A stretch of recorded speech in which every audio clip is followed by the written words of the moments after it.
My first big lesson that I learned was separating home life and work life. I was working from home, and I would often get swept up busy packaging cards, sending emails, placing orders, and trying to have children in the house at the same time, and trying to be a wife and cook meals. And so that was my biggest struggle. I had to really put structures in place, times, routine, when I was going to be available for work, and then when I was not going to be available for work, when I was going to be a mother. That was one of my hardest struggles just to overcome, and it takes a lot of discipline to get that right. Fortunately, now I have an office. I only work from 8 o'clock to 2 o'clock on most days. And then I pick the kids up at 2 o'clock, and then I'm a mom in the afternoon. And that was a decision my husband and I had to make, because we just realized that your own business can consume you. There's no stopping. There's no end of the day. There's no holidays if you don't have the discipline to actually implement those things. One of my non-negotiables was, from the start, working in the evenings. I realized quickly that I was losing valuable family time, valuable rest time, because I was compromising and working in the evenings thinking that it was okay, and there was always more to do. So with that, I realized I would have to start subcontracting, packaging, admin, finances, that type of thing. And I think within a year, I knew I had to employ somebody full-time to come and help me out, just an assistant. I was still learning how to do my own admin, and I was still learning very business skills. Basically, I hadn't had any business experience before that, so I was learning day by day, and it helped getting people in from outside who could really give me valuable advice and who could contribute to establishing my business to what it is today. I approached some friends as well who I knew to be business consultants, and I would sit down with them and I would just ask them questions, and I would open up my business to them and say, if this was your business, what would you do? How would you handle this? How would you handle that? And people are so generous with their advice and their time, and it's their experience. It's something that they've built up, and I learned so much from the people closest to me. And I often look at my business and I know that this area would never have developed if it wasn't for that person. And this area was completely inspired by that friend. And it's amazing to see how a business is not made up of one person, but it really is a contribution of input from those around you. About a year ago, my husband and I really had a desire to have another child, and most of our friends and family were a little bit concerned, knowing how hectic our lifestyles are. I don't just have my business, we also have a coffee shop, and my husband works part-time for another company as well. And we're very involved in the community and church as well. So, but we really had a desire for another child, and we felt like we don't want to miss out. We don't want to miss out on this opportunity to have a family and to have 3 children.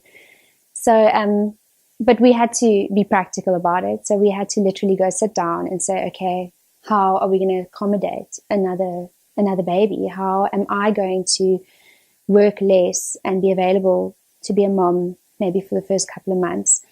And it really took a lot of strategic planning and thinking about, and eventually we realized that we would have to employ another person who could do the marketing, the social media, and just basic admin, emails. And I realized how much time I'm spending doing those things, whereas my strength is actually the designing and overseeing the business and looking into new opportunities rather than sitting answering emails, which anybody could actually do. So we've employed somebody else, and obviously now the season before the baby comes will just be a training time for her to learn basically what I'm doing now. It was a step in faith, but I really feel like it was so necessary. Now that she's working, I'm like, I didn't even know how we coped without her there. And yeah, so we're very grateful for growth. I think growth is such a natural part of business, and but it does take a step of faith. Because everything started out so well, I kind of assumed that it would just be an easy journey to success. But there have been so many disappointments along the way. There have been times that stores have rejected me, and there have been times where people have just said they don't like my work. And just dealing with all of that has been integral to my growth and to actually my pushing forward and actually coming up with new stuff. I feel now I'm a lot stronger in that I can handle a lot more disappointment than I could maybe 3 years ago. I was often more disappointed in myself than I think others were. I would often take on more work than I could handle, and then I would not get to everything, and I felt like I wasn't capable of doing everything that I wanted to do. So a lot of my growing into the business, and even just the woman who I am now, was learning to accept my own capacity, and to knowing that not everybody's going to love my work, but there will be people who do love it, and there are enough people who do love it. And I have stores that stock my stuff in over 200 stores that stock my products, and I've started stocking internationally. I just recently got my exporting license, so very excited to start exporting internationally. There's really been a wonderful response to the international market, especially in the States, a lot of African countries. I accidentally started stocking the tourism market. I just did a contemporary range that I just quite liked myself, and some tourism stores, airport shops started seeing it, and they were like, "This is perfect. This is so different. This is what they want for their shops." So before I knew it, I had a whole different market segment that I was able to cater to, and we started developing the designs onto T-shirts and bags and fabrics, and that became a whole separate business on its own to the gifting and the stationery. So it's exciting just how things naturally develop. That's been wonderful, and we're really growing into that now. I feel it's a season where we've expanded very quickly, and now it's to really to establish in those areas and not to miss anything, because I think you grow quickly, but you can miss things as you grow. So now it's the challenge really is to forge good relationships with the guys that we have on board, and to be faithful with the business that we've already been given. It's been such a privilege to be able to live in the garden route and do what I love. I do travel quite a bit, at least 6 months in a year. I'm away for a week at a time. But it's been such a blessing to come back to raise my children in the garden route, to be able to go to the beach after work and have dinner at the point and just have a small town life.